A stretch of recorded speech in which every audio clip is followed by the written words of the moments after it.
The special favor of Allah. Allah. The universe is the body and its soul.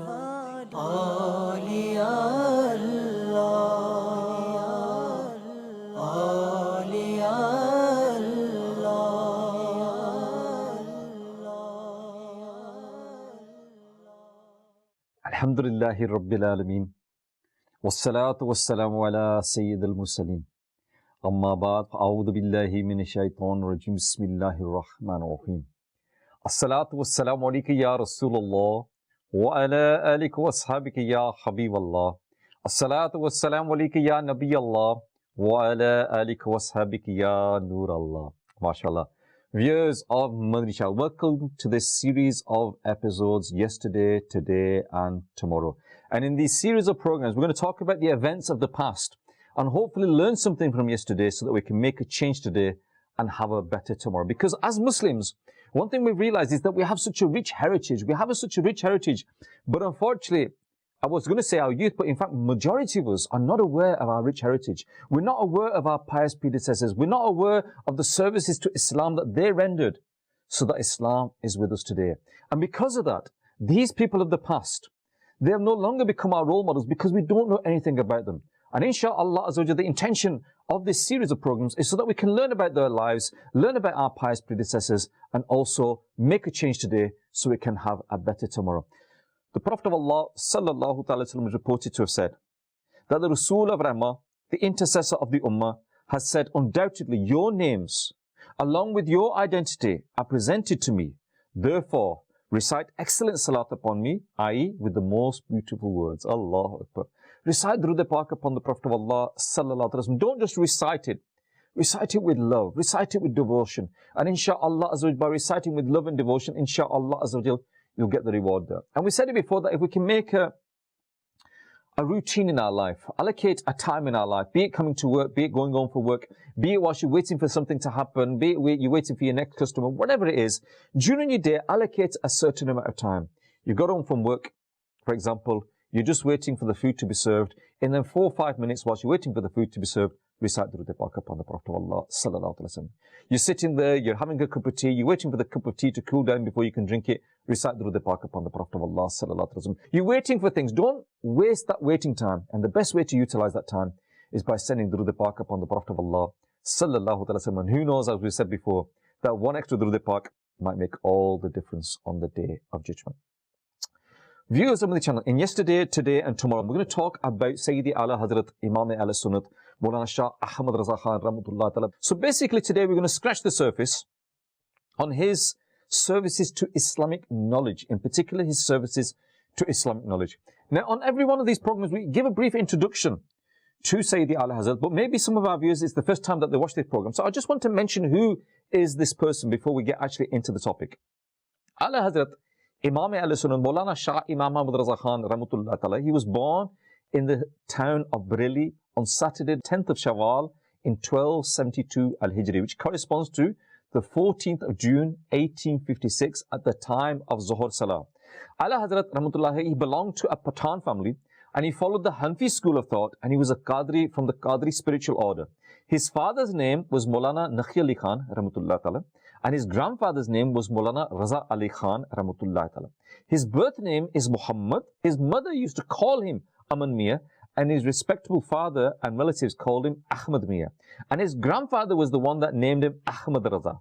And his historical name is Al-Mukhtar. Aala Hazrat Rahmatullah Ta'ala used to write Abdul Mustafa before his name.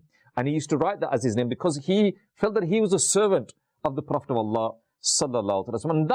And that in itself, if you put everything to aside, everything that we learn about Aala Hazrat, the fact that he gave himself this name, Abdul Mustafa, Allahu Akbar, that I am the servant, I am the slave of who? Al-Mustafa. And who is the Mustafa? The Prophet of Allah sallallahu alaihi wasallam. This is what he thought about himself, that he was so devoted to the love of the Prophet of Allah sallallahu alaihi wasallam that again, that's another topic, and inshallah in coming days we're going to talk about the love that he had for the Prophet of Allah sallallahu alaihi wasallam. But today, viewers of the channel, we want to talk about his services that he rendered with regards to the knowledge of Islam. And today his legacy is such that when we look at certain books of knowledge, and if you go to any course where people are studying the scholarly courses of the Rasul, where people will study the deen, then they will refer to the books that Sayyidi Aala Hazrat wrote. And one particular book that he wrote, that I, inshallah, I believe, I hope, and I'm going to request every single viewer that please have a copy of this book in your house. Have a copy of this book in your house and read this book. Now you're thinking to yourself, what is this book? Before I mention what this book is, I'm going to give you a little bit of a story behind why this book was written. Allama Maulana Badruddin Qadri, Rahmatullah Ta'ala, stated that Allama Maulana Muhammad Amjad Ali Azmi, Rahmatullah Ta'ala, felt the necessity for a correct and easy Urdu translation of the Holy Quran. Yes, I'm talking about the translation of the Holy Quran. So he mentioned its necessity. He politely requested Sayyidi Aala Hazrat Rahmatullah Ta'ala to do the translation. But Aala Hazrat, what he said, yeah, I will do it. But however, because he was being occupied with other religious work, the translation work kept on being delayed. It kept on being delayed and it kept on being delayed. And these people that were around him, they were worried that if Sayyidi Aala Hazrat Rahmatullah doesn't do it in his lifetime, if it's not done in the way that it should be done, then it may never be done. And at last, Imam Ahmad Raza Khan Rahmatullah Ta'ala, he said to them that, look, I cannot spare time separately for this translation. I cannot just sit down and you do the translation of this Quran. Before I go on, viewers on my channel, you know, I remember speaking to Mufti Qasim, who's the Mufti of Dawat Islamiyah, and he is the author of Tafsir Siratul Jinan. And when he was doing the tafsir of that, he said that, look, I need to full concentration on this. It's what I need to be, you know, tunnel vision and tunnel focus on this project. And in this particular case, Sayyidi Aala Hazrat, he said, look, I haven't got time. I haven't got time to do this translation. However, what I request you to do is come to me. You know, come to me whilst I'm doing other things. Come to me for a daily translation. Come to me in the night or before sleeping or in the afternoon. Come at these times and visit me. And when you dictate the Quran to me, and I will dictate the translation to you. So it wasn't as if Sayyidi Aala Hazrat, when the ayats were given to him, he would go away, read upon it, check on it, confirm it. He would just dictate it.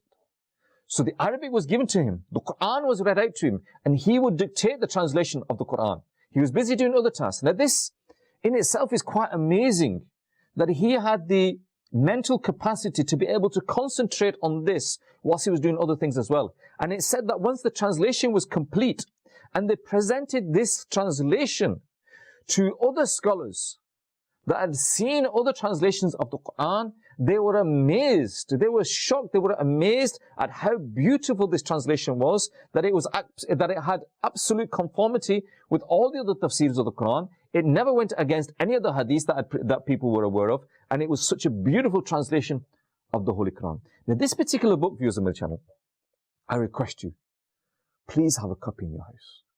Please have a copy in your house. And Alhamdulillah, Dawah Islam has also translated this into the English language as well, from the Urdu to the English. And this is available on our website, www.dawatislami.net. At the moment, it's not available in the book form, but I would request each and every one of you to get the book form if you can read Urdu. If you cannot, then download the English one and read it. Read it, and we're going to talk a little bit about this in a minute, but when you actually read it, you know, sometimes you listen to a kalam, yeah? And when you're listening to that kalam, the naat, then you start feeling the love coming inside you. The love for the Prophet of Allah sallallahu alaihi wasallam, the love for anything associated with the Prophet of Allah sallallahu alaihi wasallam. When you read this translation of Aala Hazrat, not only is the love of the Prophet of Allah sallallahu alaihi wasallam entering your heart, but also that spiritual enlightenment, that fear of Allah Azza wa Jal, that awareness that Allah Azza wa Jal is watching. All these things that need to be part of our tarbiyat are entered into us as you're reading this. And this is the amazing thing about it. Aala Hazrat was such a great translation of the subcontinent, who has translated the Holy Quran in such a way that its translation contains the true essence of the Quranic teachings. Surprisingly, the translation is literal as well as idiomatic at the same time. And this is one of the outstanding characteristics of the translation. Whilst dictating the translation, Sayyidi Aala Hazrat Rahmatullah Ta'ala has effectively ensured that the translation is in conformity with the literal meaning of the words. And he chose that meaning amongst the various meanings of the word that maintains the connection between the previous and the next ayat. Which again is amazing. That you see people that when they do a translation, even when you're translating a normal letter, you're translating a letter, yeah? You're translating anything. When you translate it, then what will happen is you'll translate it straight away, and then you ponder over it for a while, because you think to yourself, you know what, I need to do a good job on this. So you look at the words, and you look at what words are better for this. And you may open up a thesaurus and look at what words are better for explaining something. And you look at the best words to insert in that. And you'll have an array of words to choose, and you say, no, I think this one suits this better, this one suits this better, but if I make this one better, it'll feel better, it'll look better. And you'll choose all these words. So sometimes, even when you can easily translate a sentence, it will take you a long time to choose the correct words to have the most effective meaning. Sayyid Aala Hazrat Rahmatullah, he had this amazing capability that he was able to translate it almost instantaneously. But not only translate it instantaneously, he translated it with such beautiful words that even nowadays people are reading that translation and they're amazed at the vocabulary and the words that he used. That was the grasp of the knowledge that he had. Viewers of the channel. The translation of the Quran reveals the Quranic facts and those hidden secrets of the knowledge of Ma'rif, which are generally not clear in other translations. One dominant characteristic of the translation done by Sayyid Aala Hazrat is that he has effectively ensured that the respect, dignity, honor and sanctity of the blessed Anbiya ﷺ are maintained wherever these Anbiya ﷺ are mentioned in the glorious Quran. And the translation of Kanzul Iman is a treasure of knowledge and a wisdom and strengthens the reader's faith. It also maintains a summary of blessed hadiths, sayings and practices of Sahaba, sayings of the Tabi'in, and the other authentic tafsir written by the pious predecessors. Indeed, viewers of the channel, it's probably, people have said it's probably one of the best. It's one of the best translations. I think we can easily probably go a step further and say it is probably the best translation of the Quran into the Urdu language. And once again, I would humbly request you that please get a copy of this book in your house. Indeed, viewers of the channel, if we do not understand what our Creator wants from us, if we do not understand what has been brought down to us by the Prophet of Allah sallallahu alaihi wasallam, if we do not understand what has been transmitted to us through 1400 years, through the hearts of people where they have memorized that Quran for 1400 years and preserved it in the exact words. This is again the miracle of the Quran, that the Quran is such that it's the only book that has been preserved for over 1400 years, right down to the exact word. This is the miracle of the Quran. But that miracle, if we don't understand that miracle, if we don't follow that miracle, if we don't act upon that miracle, then what is it? Viewers of my channel, we need to try and understand what our Creator wants from us. So we need to read the translations of the Quran. We need to understand what our Creator wants. And if we sit down as a family, viewers of my channel, this is something that I've mentioned before, and you've probably heard it mentioned many, many times on Madani Channel, that if as a family, sit down, 3 ayats of the Quran, 3 verses of the Quran, with translation and with commentary, read it on a daily basis, at least 3. And better still, don't read it yourself. Sit down as a family, gather the family together. Yeah? And unfortunately nowadays that's another thing, and it's a separate chapter. I don't even want to go down that path. But families aren't sitting together now. Families aren't sitting together now. We're all in our separate rooms. We've got our mobile phones and we're checking our social media. We're checking our messages and we're not talking to each other. Sit down as a family. Many, many benefits. One, the benefits of sitting down as a family. The love that will be, come together sitting down as a family is one thing. But at the same time, sitting down as a family, today it's your turn, today it's your turn, today it's my turn, today it's your turn, today it's your turn, today it's my turn. Alternate the turns. Read 3 verses of the Quran with translation and commentary. And inshallah, as you see a change. One thought I want to leave you with, viewers of my channel. The people who study rocks, and all different types of stones, the geologists they call them, yeah? They have said, and it's true, that when water drops on stone, then it makes a groove in the stone, or it makes a path in the stone, or even makes a hole in the stone. That if you had a stone, and a stone, what is a stone? A stone is hard, obviously. You hit someone with a stone, it's going to hurt them, yeah? If I was to throw a stone at you, I couldn't through the camera, but if I could, it would hurt you. In the same way, viewers of my channel, that stone, when water drops on it, and what is water? If I could, like I said, I can't throw the stone through the camera, but if I was to throw water at you, would it hurt you? No, it wouldn't. You'd get a bit wet, but it wouldn't hurt you. But that water, when it drops on the stone, every day, a drop at a time, a few drops at a time, slowly, what will happen to that stone? A hole will be created in that stone. A groove will be created in that stone. A water will be created in that stone. Why? Because of the drops of the water can change that stone. If drops of the water can change a stone. If drops of water can make a hole in a stone, if drops of water can make a waterway in the stone, what can drops of Quran do to our hearts that are rusty with sins? Without doubt, a huge change can come about. But we need to read the Quran, viewers on the channel. The Quran should be the centerpiece of our house. Unfortunately, nowadays, the Quran is something that's put on the top shelf, is wrapped in a beautiful cloth, is taken down maybe in the month of Ramadan. Even then, not always. It's taken down in the month of Ramadan, or it's taken down when someone passes away. And we see in person's eyes that someone's passed away and everyone's looking at each other. Where's the Quran? Do you know where the Quran is? Oh, I don't know where it is. Do you know where it is? No, I don't know where it is. And they're looking for the Quran. And then what happens is they have to call the masjid. Can you bring some safari to our house? Can you bring the Quran to? Because they can't find it in the house. Why can they not find it? Because they've not seen it. After the break, we're going to take a small break now. But after the break, I'm going to give you an incident that took place. And when I heard this incident, it put fear inside me. That is this what we are doing to the Quran? Is this the respect that we're giving to the Quran? And surely it should open our eyes. So please stay tuned. Inshallah, we're going to go to the Kalam now. And after the Kalam, inshallah, I'm going to give you a few incidents that took place with regarding the Quran. And then inshallah, we'll carry on with our topic. And I'm hoping that, mashallah, our daily guest Shabazz Madani will join us as well. Let's go to the Kalam of the day. And inshallah, when we come back, we'll give you these events that I just mentioned.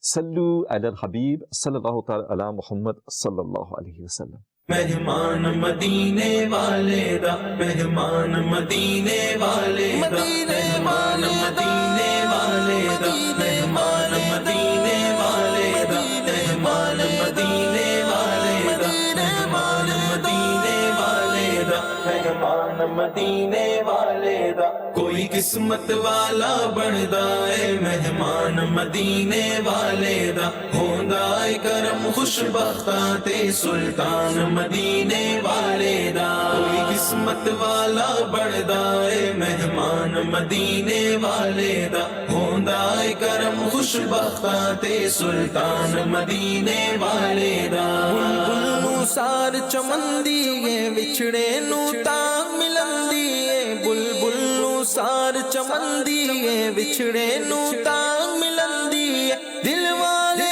दिल विच रखदे ने दिल वाले दिल विच रखदे ने अरमान मदीने वाले दा कोई किस्मत वाला बनदा है मेहमान मदीने वाले दा होंदा है करम खुशबख्ता ते सुल्तान मदीने वाले दा सरकार दे मनण वाले दी तारीख गवाही देंदी है सरकार दे मनण वाले दी तारीख गवाही देंदी है करदा है हुकूमत दुनिया ते करदा है हुकूमत दुनिया ते दरबान मदीने वाले दा कोई किस्मत वाला बनदा है मेहमान मदीने वाले दा होंदा है करम खुशबख्ता ते सुल्तान मदीने वाले दा सोहणे से मुसाफिर चले ने चले सोहणे दे वल्ले ने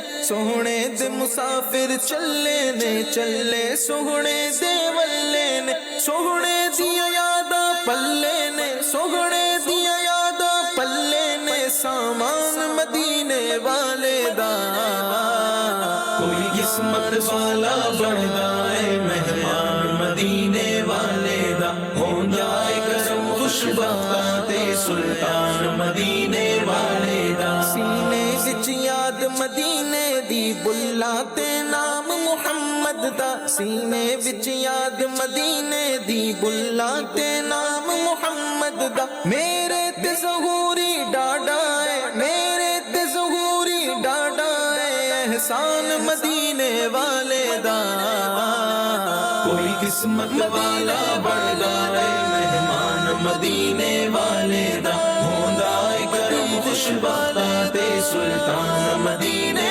वाले दा कोई किस्मत वाला बनदा है मेहमान मदीने वाले दा होंदा है करम खुशबख्ता ते सुल्तान मदीने वाले दा Sallu ala al-Habib, sallallahu ta'ala ala Muhammad, sallallahu alayhi wa sallam. Viewers of Madani Channel, on yesterday, today and tomorrow, we're talking today about the services rendered to knowledge with regards to Sayyidi Aala Hazrat. And before the break, we were talking about, in particular, his translation of the Quran, Kanzul Iman. And two particular incidents that took place, nothing to do with Sayyidi Aala Hazrat. I just want to mention to you that, these two events, when I heard about them, one of them I had a personal experience of them, and the other one I was told the event. When I heard these, I was quite embarrassed. That is this how low we have gone with regards to the Quran. The first incident took place where one of the Muballighs of Dar Islam, he mentioned this incident. He said that someone had a khatam in the house. And at the end of the khatam, when they were having the food, and after the food, and slowly the guests were leaving. And the last guest to leave was the Imam Sahib. The last guest to leave was the Imam. And what happened was, when the Imam was ready to leave, the person got up and he went outside to make sure that, because obviously our houses, there could be women passing by from the similar entrances. He made sure that the route was clear so that the Imam Sahib could leave. And he came and he said to Imam Sahib, yeah, it's okay, you can leave now. So the Imam Sahib left. When the Imam Sahib left, this person who was the host, whose house it was, he looked at the table. And he remembered that on the table he'd left some money. And that money had now gone. And the only person that could have possibly took that was the Imam Sahib. And he's thinking to himself that the Imam Sahib took the money. How would the Imam Sahib do that? He's not that sort of a person. But the fact of the matter was, I saw the money 2 minutes ago. The only person that was left in the room was the Imam Sahib, and that money's now gone. And he said that I stopped giving salam to that person, I stopped meeting that person. And he said a whole year passed. And a year later, when we had a khatam in our house, the community kind of said, oh, you're not calling Imam Sahib, you should call Imam Sahib. So I felt obliged to call Imam Sahib to the khatam. And Imam Sahib came to the house. And I made sure that Imam Sahib stayed to the end, because I wanted to speak to him. I thought, for 1 year I've not said anything. I'm going to say something to him. And as everybody left, I said to Imam Sahib, I want to speak to you. And he said, yeah, what is it? He said, Imam Sahib, do you realize that for 1 year I've not spoken to you, I've not given salam to you? He said, yes, I've realized. And I've been thinking that what have I done wrong that for 1 year you've not done anything?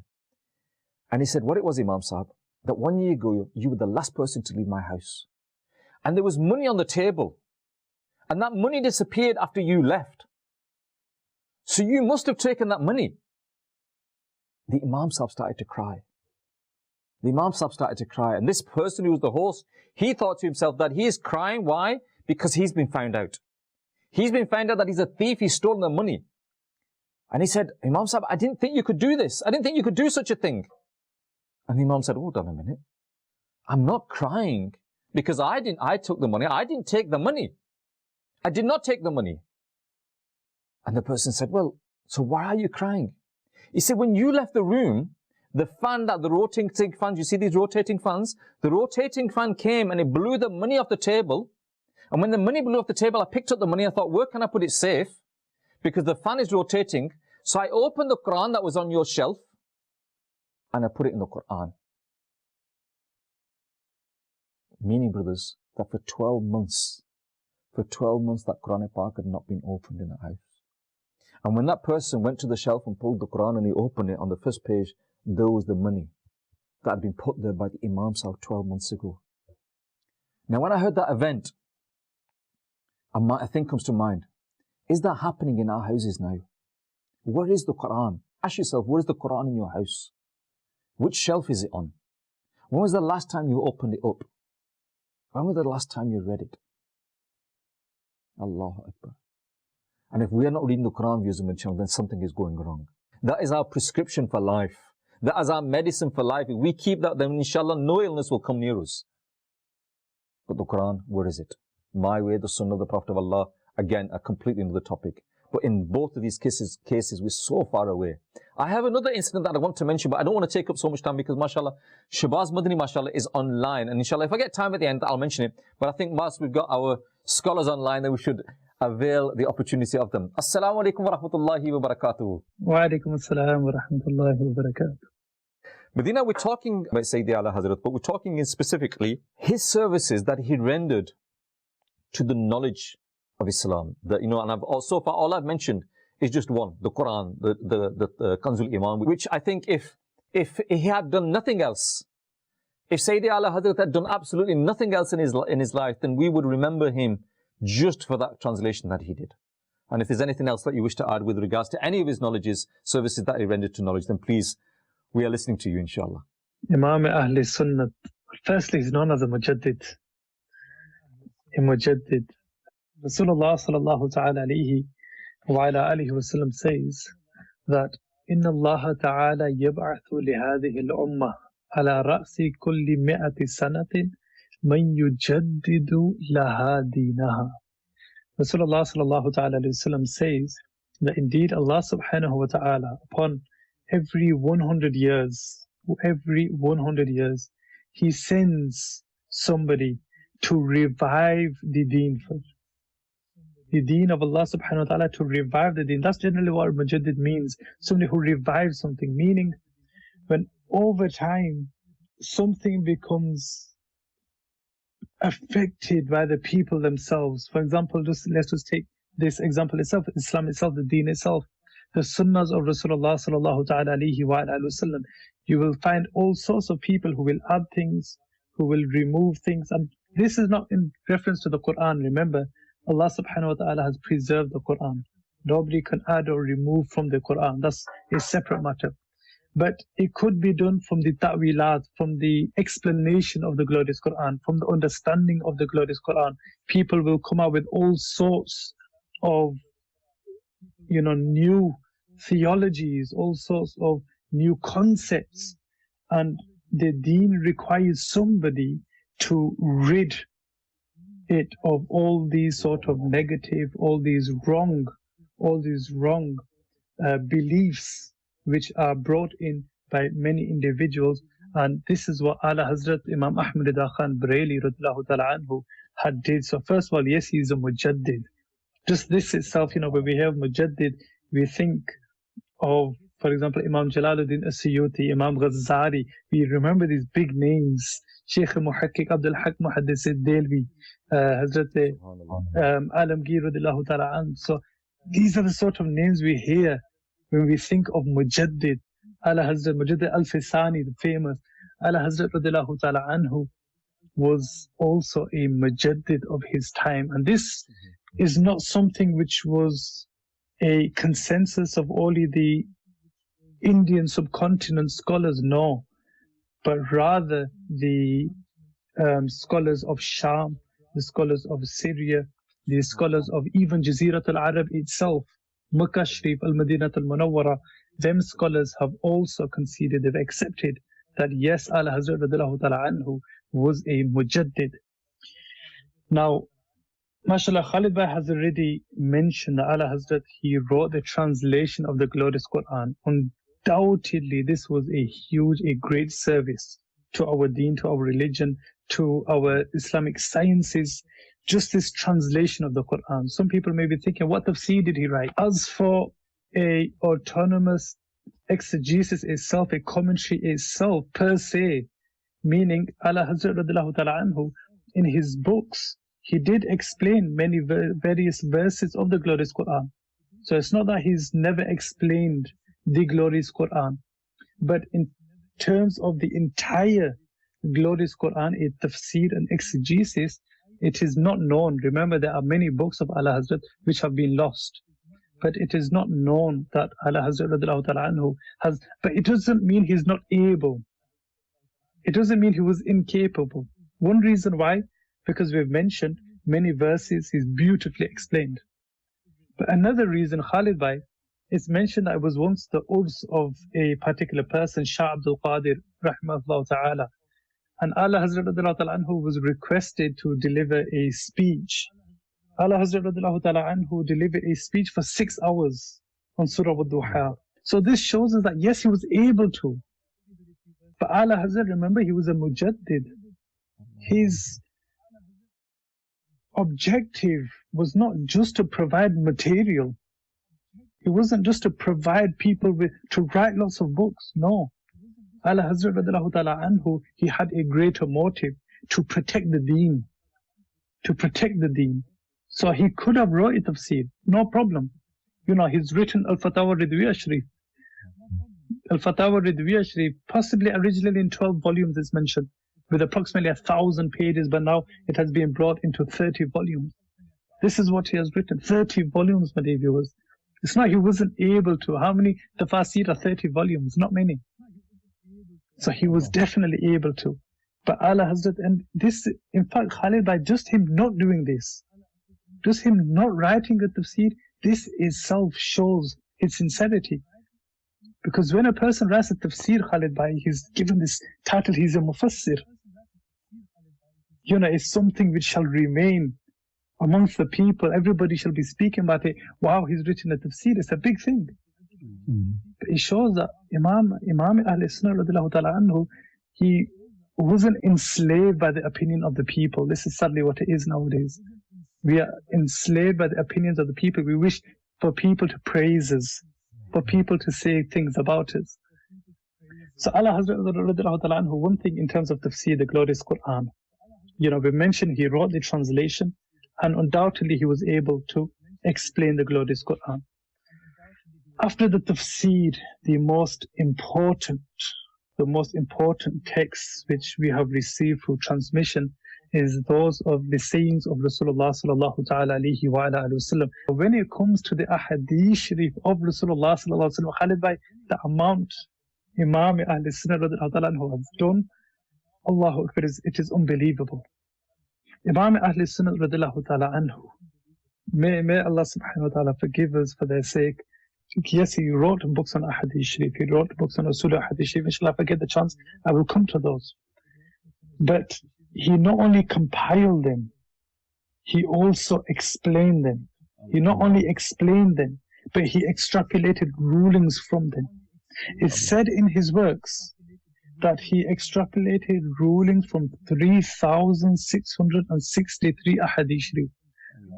And the takhrij was from over approximately 200 books. And it's easy to say this, but to contemplate over it and then to comprehend it is another thing. Aala Hazrat radiallahu ta'ala anhu, we're talking about his service, the services he has rendered for the ummah. He radiallahu ta'ala anhu was asked a question, and this is one of his brilliances, one of his specialities. Whatever the question is, he would answer in the same language. Allah. The answers would be in the same language.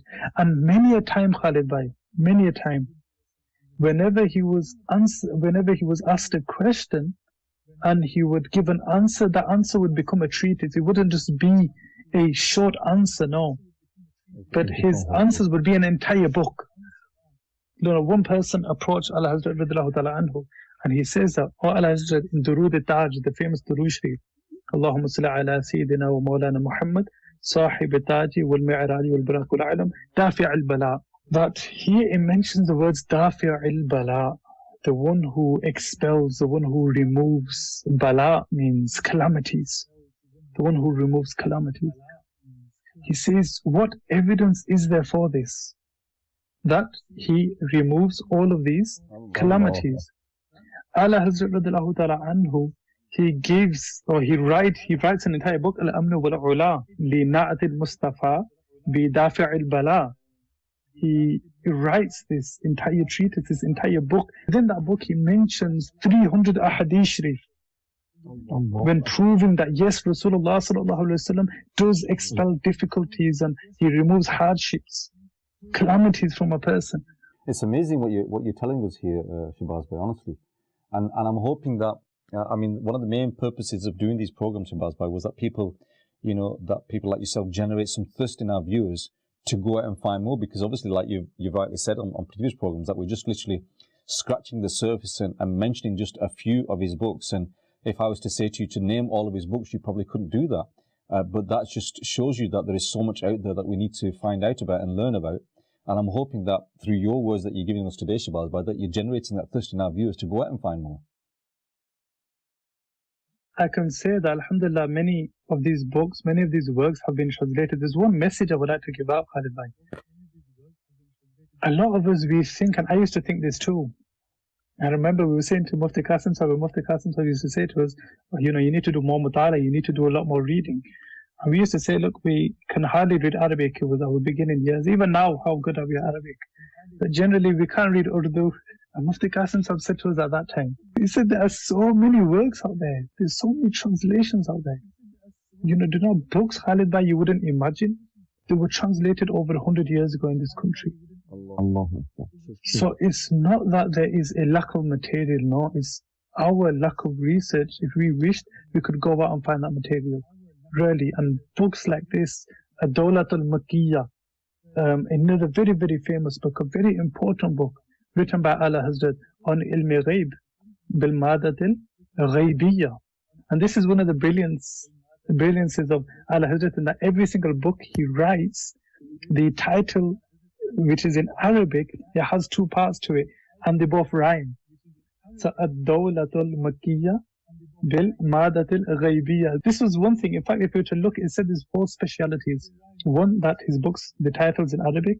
Second, that it has 2 parts to the book, which rhyme, as we just mentioned. Thirdly, that his books, within the title, you understand the inside is like an introduction. What is the book about? So just from the title itself, you understand what the book's about. This is the 3rd specialty. And the 4th, Khalid Bhai, now whenever we look back at books, these, especially for historians, analysts, people who are analyzing books, it is very, very important to know when the books were written. During a person's lifetime, when was it written? Was it written during his beginning? Some people decide to write a book very, very early. Others also change their ways. Sometimes they retract one statement and they change a statement. So the question is, which book was written first? Was it his opinion on this, or was it when he changed his opinion? Because if you've gotten the wrong way around, then there's a problem, isn't there? Yes, yeah. So it's also very, very important, yes, to know when the book was written.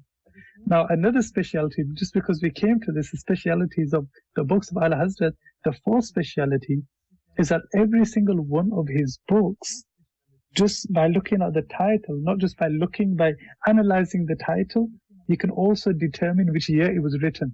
Allah. And this is by what is known as the Ilm Abjad, that each and every single letter is called Abjad because Alif equates to number 1, Ba to 2, Jim to 3, Dal to 4, and then Hafiz, etc. So then Haz 5, and it goes on and on. So if you are to take these letters, identify which letter it is, and also the number it equates to, and you are to add all of these up, then you would be able to determine in which year the book is written to. May Allah Azza wa Jalla reward you. Jazakallah, Shahbaz Bhai, and hopefully we can take more of your time and take some more Madri prayers for you. Jazakallah, Shahbaz Bhai. Assalamu alaikum wa rahmatullahi wa barakatuh. Wa alaikum assalam wa rahmatullahi wa barakatuh. Viewers of Madani Channel, you're watching Yesterday, Today and Tomorrow. And normally at this time of the day, what happens is after we have our guest Shahbaz Bhai, we normally go to a small break. But I just want to pause there for a few moments, viewers of Madani Channel, that mashallah, you listen to the words that Shahbaz Madani was giving us there. And I was like, I could have carried on listening for hours and hours and hours, because, you know, this is why people say to you, sit with the scholars. When you sit with a scholar of the deen, you realize how little you know, how incomplete you are. And so, I'm not a scholar. I can just talk a little bit and I can talk in front of you. But, when you sit with the scholars, the likes of Shahbaz Madani and all these other scholars, you can learn so much. And within, what was he? I think maybe 15 minutes. 15 minutes, he mentioned so much to us and so much knowledge to us. And it makes you think that fortunate are those who can become the scholars of the deen. And if you cannot be fortunate enough to become a scholar of the deen, then fortunate are those who can sit with the scholars of the deen. So I would advise all of you that either become a scholar or try and make someone a scholar. Or if not, then at least sit with scholars. And if you cannot become a scholar, then think to yourself that Shahbaz Madani, mashallah, he was here today. If it had been somebody who'd encouraged him to become a scholar. Here near to here where we are, here there's a Jamiatul Madina in Rochdale.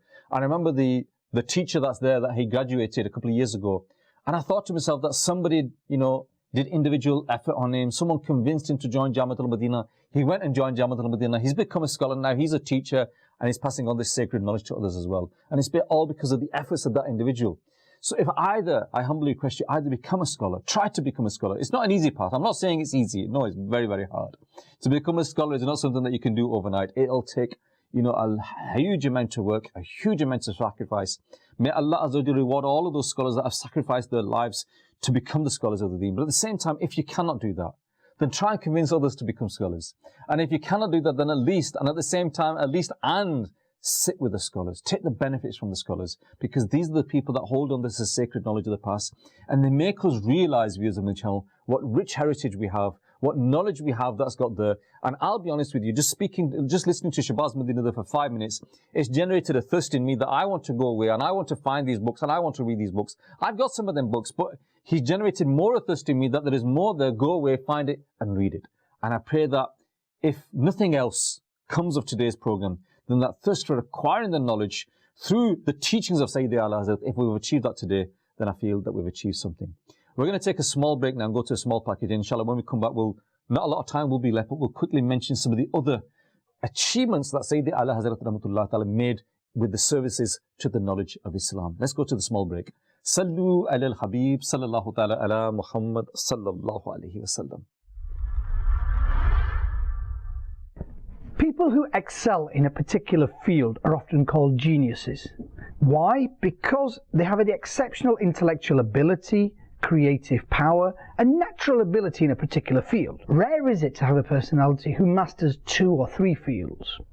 Now, those are often called geniuses, but let me define for you what a real genius. What amazes me about Aala Hazrat Imam Ahmad Raza Khan alayhi rahmatur rahman is that he mastered so many fields. In fact, every field he turned to, he became a master in. If that was the Quran, the art of translation, the tafsir of the glorious Quran, principles of tafsir, master of tajweed, master of hadith, principles of hadith, studying the encyclopedia of hadith, Islamic jurisprudence, Islamic theology, dialects, syntax, Arabic grammar, rhetoric, phonetics, Urdu, Arabic, Persian, Hindi, explanations, criticisms, appreciations of text, metaphysics, invocations, ethics, logic, psychology, sociology, economics, education, political science, commerce, banking, astrology, astronomy, statistics, hydrodynamics, zoology, botany, medicine, chemistry, and many, many more fields. Truly, this person was somebody remarkable. He was absolutely amazing because every field he turned to, he showed his brilliance, his intellect, his intelligence, his talent shone forth, his cleverness was there to be seen and admired for over 100 years. We are truly privileged to be the students of Hazrat Imam Ahmad Raza Khan alayhi rahmatur rahman, who has left such a beautiful and brilliant legacy that it is unmatched in the last 100 years.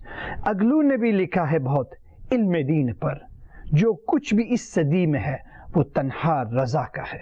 Sallu ala al-Habib sallallahu ta'ala ala Muhammad sallallahu alayhi wa sallam. Viewers of my channel, you're watching Yesterday, Today and Tomorrow. And mashallah, Haroon Atarida, mashallah, is our barrister and Mubalik of Dawah Islami. He was explaining just some of the knowledge, some of the classes of knowledge that Sayyidi Aala Hazrat Rahmatullah Ta'ala had. And before the break, we were talking to Shahbaz Madani, who, again, you could say he spoke a lot and he gave us a lot of knowledge, but I think he will also agree with me that although he mentioned so many books, he mentioned so many of the attributes with regards to the knowledge that Sayyidi Aala Hazrat has rendered to the services of Islam. But there's one thing I want to mention earlier. I mentioned the Quran, viewers on my channel. And I want to mention an incident that took place. And I want to share this incident with you.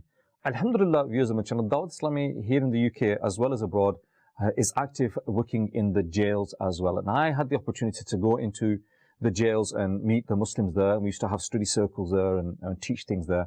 And I remember there was one jail that I used to go to, and we were given a room where we used to sit down. And I used to sit down at the table. We never forced anybody to sit with us. And there was a cupboard, and in this cupboard there was books, there was DVDs, there was all sorts of things in there. Copies of the Quran and Pak in there as well. And we'd have a table, and the people would sit around with me, and we'd teach them things. We'd teach them wuzu, we'd teach them the namaz, they'd ask questions, and we'd try and explain things to them. Or in some cases, really, they just needed somebody to talk to. And what had happened was the chaplain, they'd give me the key to the room, and they'd give me the key to the cupboard. And one day I went there, and the chaplain staff there, they said to me, "What do you do when you go into the room?" And I said, "What do you mean?" And they said, "Explain to us exactly what you do when you go into the room." And I felt like I was being interrogated. I said, "Look, I go into the room, and I open the cupboard, and I sit down, I take a book out of the cupboard, I sit down, and people sit down with me, and we go through and explain the book." And he said, "Is that what you do?" And I said, "Yes." He said, "In future, go in the room, open the cupboard, take out what you want, and lock the cupboard. If anybody wants anything out of the cupboard, go to the cupboard, unlock the cupboard, see them take it out and lock it. Don't let them put anything in the cupboard without your knowledge. Don't let them take anything out of the cupboard without your knowledge. And I said, why are you saying this? And what they said to me angered me and upset me. They said to me that we've been suspicious that there are drugs inside the jail. So we sent the sniffer dogs out to find out where these drugs were kept. And we found them in various places. But one of the places where we found that these drugs were being hidden and stored was inside the copies of the Quran in that cupboard. So whilst you were leaving the cupboard unlocked, they were stashing the drugs inside the Qurans.